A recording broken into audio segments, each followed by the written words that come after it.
നമസ്കാരം.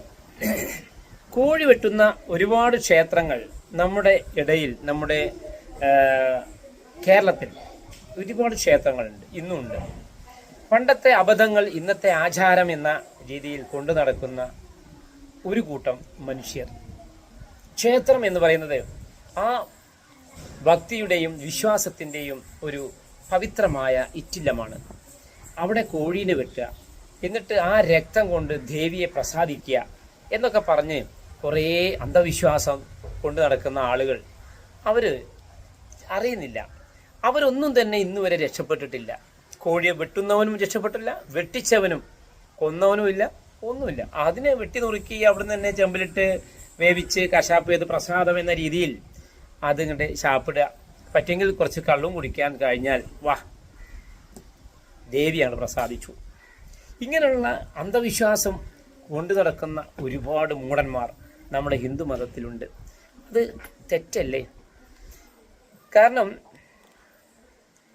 നമുക്കറിയാം ഇതൊക്കെ വെറുതെയാണെന്ന്. നമ്മുടെ പൂർവികരായ ആളുകൾ കൊണ്ടു നടന്ന ആചാരങ്ങൾ അത് കൊണ്ടു നടക്കുന്നു എന്നല്ലാതെ ഇതിൻ്റെ പിറകെ പോയിട്ടുണ്ടെങ്കിൽ ഒന്നുമില്ല എന്നത് അറിയാം. അറിഞ്ഞുകൊണ്ട് തന്നെയാണ് ധാരാളം ആളുകൾ ഈ ഒരു വിശ്വാസം അല്ലെങ്കിൽ അന്ധവിശ്വാസം കൊണ്ടു നടക്കുന്നത്. അതുകൊണ്ട് പ്രിയപ്പെട്ടവരെ, ഇനി ഒരു ക്ഷേത്രങ്ങളിലും ഇനി ഒരു കോഴീനെ വെട്ടാൻ പാടില്ല.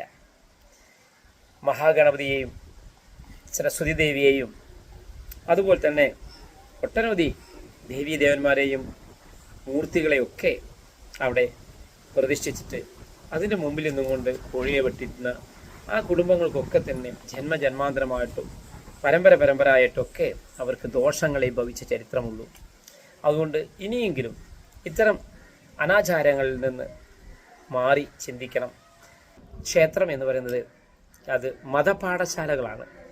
ആ മതപാഠശാലകളാണ് അതെല്ലാം ഇട്ടെറിഞ്ഞ് തച്ചുടച്ച് എല്ലാം കളഞ്ഞിട്ട് വെറും ഒരു സാമ്പത്തിക പുരോഗതി കൈവരിക്കാനുള്ള ഒരു കച്ചവട സ്ഥാപനമാക്കി മാറ്റിക്കൊണ്ടിരിക്കുകയാണ് ഒട്ടനവധി ക്ഷേത്രങ്ങളും. ആൾദൈവങ്ങളാണെങ്കിൽ ഉറഞ്ഞു തുള്ളുകയാണ്. ഇവരുണ്ടായിട്ടും എന്തെങ്കിലും കാര്യമുണ്ടോ? ഹിന്ദുത്വം വർദ്ധിക്കുന്നുണ്ടോ? അതുകൊണ്ട് ക്ഷേത്രങ്ങൾ എല്ലാ ജാതി ആളുകളെയും ഉൾക്കൊള്ളുന്ന ഒരു മതപാഠശാലയായി തീരാൻ നമുക്കെല്ലാവർക്കും പ്രയത്നിക്കാം. എല്ലാവർക്കും ഭാരതീയ ഹിന്ദു ലീഗിൻ്റെ വിനീതമായ കൂപ്പുകൈ. നമസ്കാരം.